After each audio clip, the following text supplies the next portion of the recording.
Olá, graça e paz, tudo bem? Eu sou Henrique. Eu vou trazer um tema super importante para você, que é a respeito da idolatria.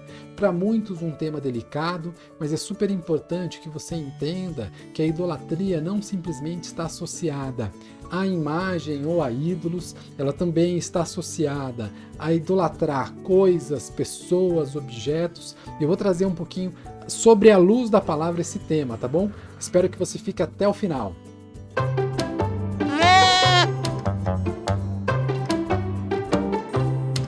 A primeira coisa que nós vamos entender é a respeito que só Jesus é o caminho.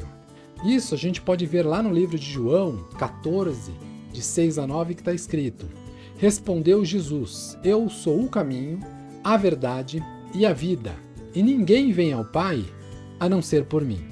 Se você realmente me conhecessem, conheceria também o meu Pai. Já agora vocês o conhecem e o têm visto. Aí disse Filipe: Senhor, mostra-nos o Pai, e isso nos basta.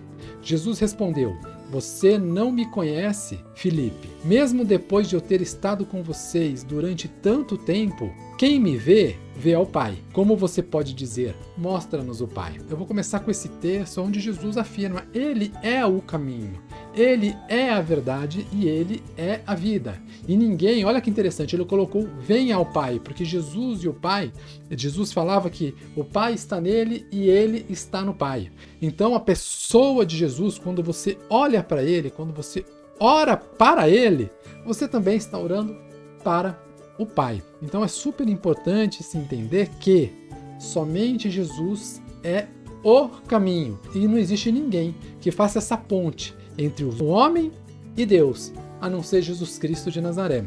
Uma outra coisa que precisamos entender é que muitas vezes nós achamos que as autoridades, que a quem Deus levantou, um apóstolo, profeta, pastor, evangelista, eu não sei como são chamados esses ministérios dentro da sua igreja, mas fundamentalmente eles não são super santos. Na verdade, eles são instrumentos de Deus. Inclusive, a gente pode ver isso logo lá na igreja primitiva, no livro de Atos, no capítulo 3, versículos de 6 a 9, que está escrito: E disse Pedro: Não tenho eu prata nem ouro, mas o que eu tenho eu te dou. Em nome de Jesus Cristo, o Nazareno, levanta-te e anda. Segurando-o pela mão direita, ajudou a levantar-se. E imediatamente os pés e os tornozelos do homem ficaram firmes. E de um salto pôs de pé e começou a andar. Depois entrou com eles no pátio do templo, andando, saltando e louvando a Deus. Quando todo o povo viu andando e louvando a Deus. Aí se você for um pouquinho para frente, olha o que ele diz: Apegando-se o mendigo a Pedro e João, todo o povo ficou maravilhado e correu até eles, ao lugar chamado Pórtico de Salomão. E agora, um pouquinho para frente, no 12 e no 13, vendo isso, olha o que acontece. Existia um homem que era paralítico, e pela ação do Espírito Santo de Deus e no nome de Jesus Cristo, o paralítico andou. Isso era Pedro, um dos discípulos de Jesus. E depois que ele fez esse movimento de exercer a fé dele no nome de Jesus Cristo levantar, todos ficaram maravilhados e começaram a olhar para Pedro e João. E falaram, todo mundo olhando, um paralítico que desde nascença era paralítico, levantou, todos falaram, quem é este? Mas olha o que Pedro fala. Vendo isso, Pedro lhes disse: Israelitas, por que isto os surpreende? Porque vocês estão olhando para nós como se tivéssemos feito este homem andar por nosso próprio poder ou piedade. O Deus de Abraão, de Isaque e de Jacó, o Deus de nossos antepassados, glorificou seu servo Jesus, a quem eles entregaram para ser morto e negaram perante Pilatos, embora ele tivesse decidido soltá-los. O que Pedro fez? Ele entendeu que ele por si só, ele era um homem, ungido, sim, mas ele era um homem. E aquele paralítico andou através do nome de Jesus Cristo e não em nome de Pedro. Tanto que ele fala em nome de Jesus Cristo, o Nazareno. Por isso a gente sempre deve olhar com respeito aos nossos líderes, pastores, mestres, evangelistas, profetas, enfim. A gente deve olhar com respeito, mas entendendo que eles por si só, eles não são uma divindade, eles são homens como nós, que precisam de Deus, assim como também nós. Obviamente pode existir uma vantagem pelo conhecimento da Escritura, mas o fato é que eles são homens e quem opera neles, sim, este tem poder, que é o Espírito Santo de Deus, através do nome de Jesus Cristo, que foi nos dado esse poder. Uma outra coisa que a gente tem que entender é que muitas vezes nós pegamos aquilo que é santo e fazemos um sincretismo com aquilo que não é. Vou te dar um exemplo. Muitas vezes a gente está orando no nome de Jesus Cristo, nós estamos buscando ao Senhor, mas dentro da nossa vida existem outras pessoas, existem outros indivíduos, vou te dar um exemplo, que são de barro, que foram feitos por mão de homem, e a gente também ora para essas pessoas, e isso Deus abomina. Quer ver? Vamos ver um texto em Deuteronômio 16, 21 e 22. Não plantarás nenhuma árvore junto ao altar do Senhor teu Deus que fizeres para ti, nem levantarás imagem, a qual o Senhor teu Deus odeia. Então, temos que orar, temos que buscar ao Senhor simplesmente a Ele. Não podemos fazer essa mistura de Deus e coisas que não são do Senhor. E o Senhor, desde o princípio, isso que lá atrás, lá no começo das Escrituras, Deus, Ele abomina. Obviamente, a gente tem que ter respeito de outras pessoas de outras fés.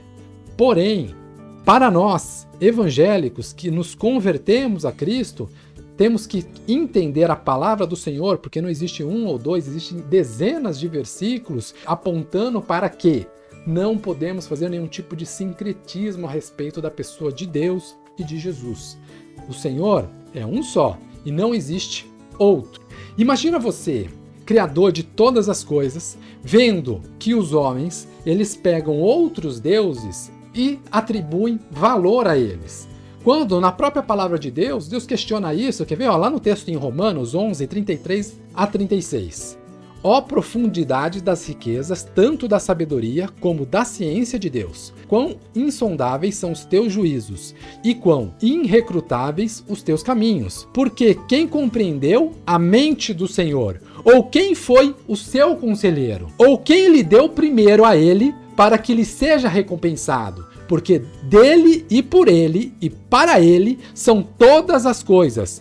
Glória, pois, a ele eternamente. Amém. O que a palavra está dizendo? Ele criou, ele formou, ele pensou, ninguém deu conselhos ao Criador, pois ele é o incriado, ninguém instruiu ele a fazer coisa alguma. E por que nós damos honra? Por que nós damos glórias a coisas que não foram dele? Ele criou, que dele, por ele, para ele são todas as coisas. Então, o Senhor é o único que deve ser adorado. O Senhor é o único que deve ser glorificado. Não podemos fazer nenhum tipo de sincretismo dentro de uma vida cristã, dentro de uma vida reverente à palavra de Deus.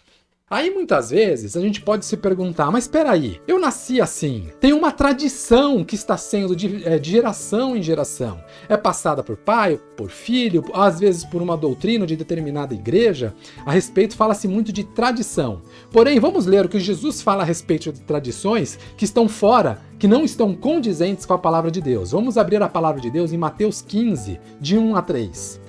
Então chegaram ao pé de Jesus uns escribas e fariseus de Jerusalém, dizendo: Por que transgridem os teus discípulos a tradição dos anciãos? Pois não lavaram as mãos quando comem o pão. Ele, porém, respondendo, disse-lhes: Por que transgrides vós também o mandamento de Deus pela vossa tradição? Aí Jesus pega dentro desse contexto, o texto é um pouquinho longo, não vou trazer, um contexto na qual é por conta de uma tradição, a palavra de Deus está sendo desrespeitada. Então, entenda, não existe tradição que seja superior à palavra do Senhor. Se o Senhor diz para fazer A, tem que fazer A. Se o Senhor diz para não ter imagem de escultura, se o Senhor diz para não adorar, a gente não pode sobrepor uma tradição em cima disso. Nós não podemos simplesmente fechar os olhos para aquilo que a Escritura diz. A Escritura é clara, e não em um, em dois, em dezenas de capítulos, dezenas de momentos, a palavra de Deus rejeita esse tipo de coisa. Então,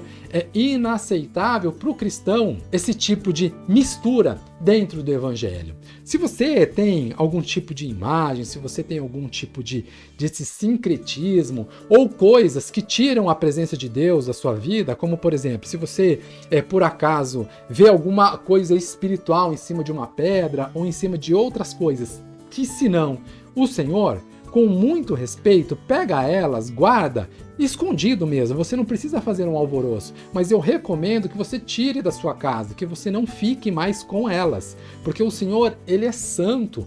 Obviamente você deve fazer com muito respeito, você não pode nunca denigrir a religião de outra pessoa, mas agora entenda que a palavra de Deus, ela diz um caminho, não existe outro. Minha recomendação para a tua vida é que você pegue essas coisas e rejeite, tire elas da sua casa, para que você comece a também andar segundo a palavra nesse tema tão importante.